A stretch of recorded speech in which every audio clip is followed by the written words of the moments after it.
أعوذ بالله من الشيطان الرجيم بسم الله الرحمن الرحيم يا أيها الذين آمنوا لا تقربوا الصلاة وأنتم سكارى حتى تعلموا ما تقولون ولا جنبا إلا عابري سبيل حتى تغتسلوا وإن كنتم مرضى أو على سفر أو جاء أحد منكم من الغائط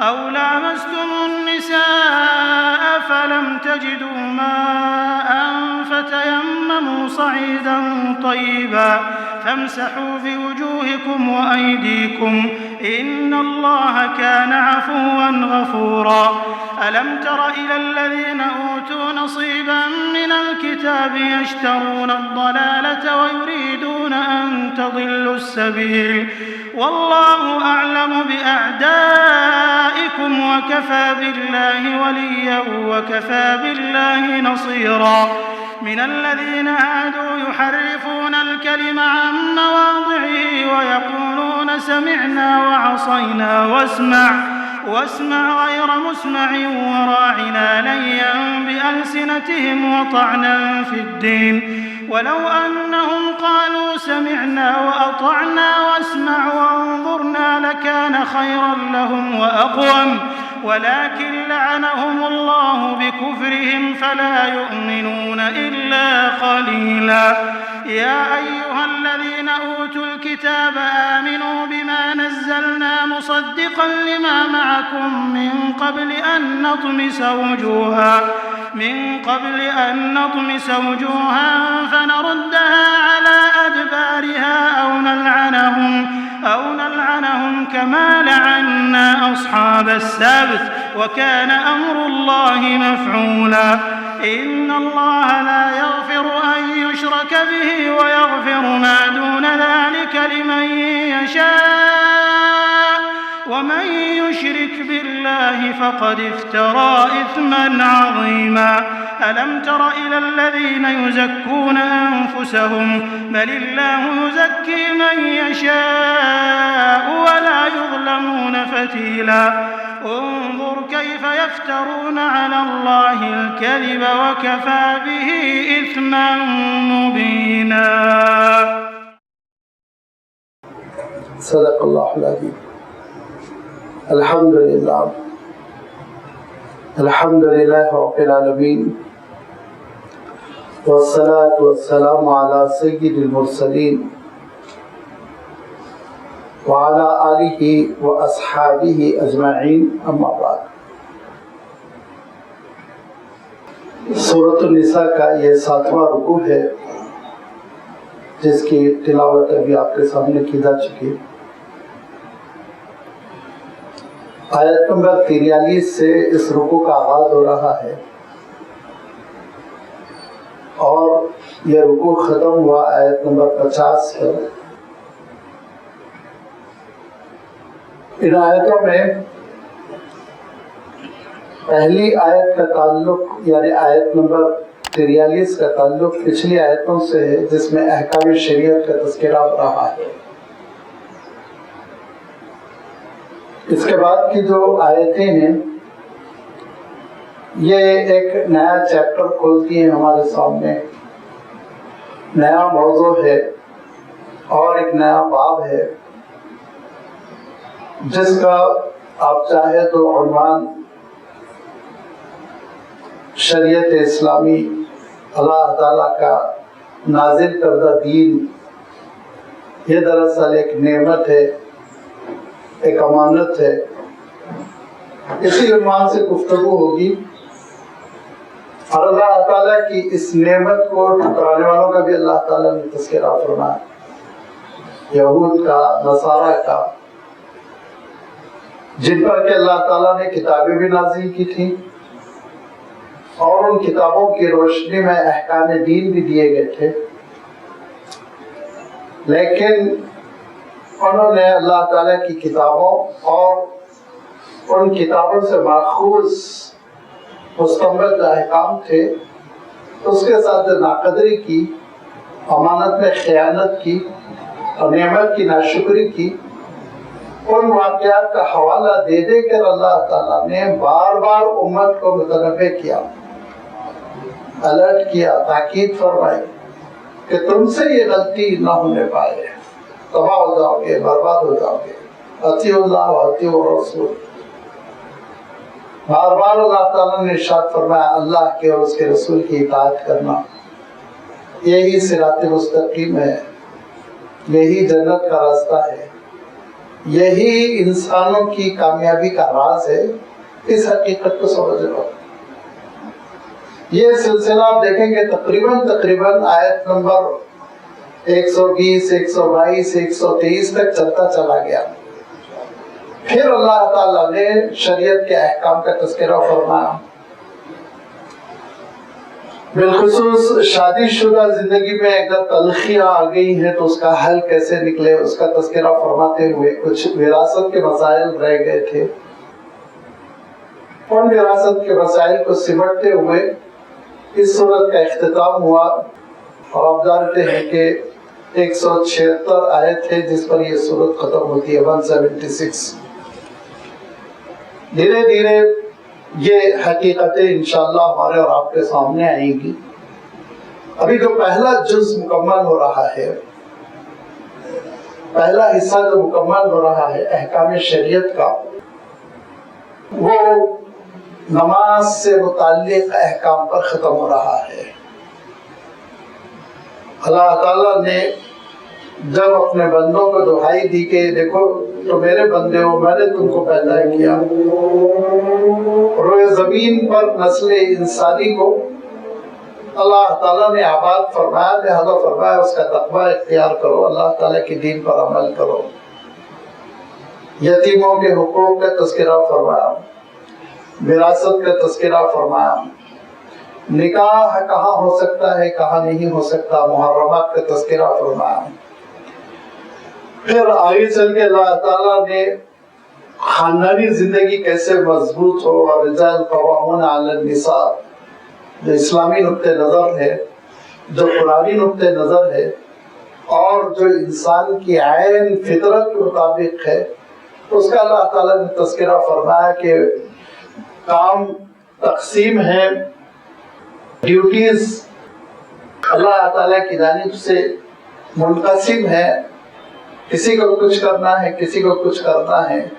اور میں نے عرض کیا تھا جیسے انسان کا ہاتھ پیر کو بلیم نہیں کرتا، اور انسان کا پیر وہ ہاتھ کو بلیم نہیں کرتا کہ تم اچھے ہو میں برا ہوں، میں اچھا ہوں تم برے ہو، ہر ایک کی اپنی اپنی ڈیوٹی ہے۔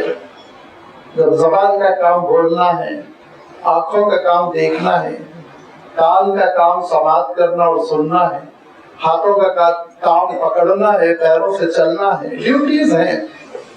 یہ سب مل کے ایک انسان کا جسد، ایک باڈی، ایک جسم بنتا ہے، اور سب صحت مند ہوتے ہیں تو انسان ترقی کرتا ہے۔ ہر ایک کو اپنی ذمہ داری سمجھنا۔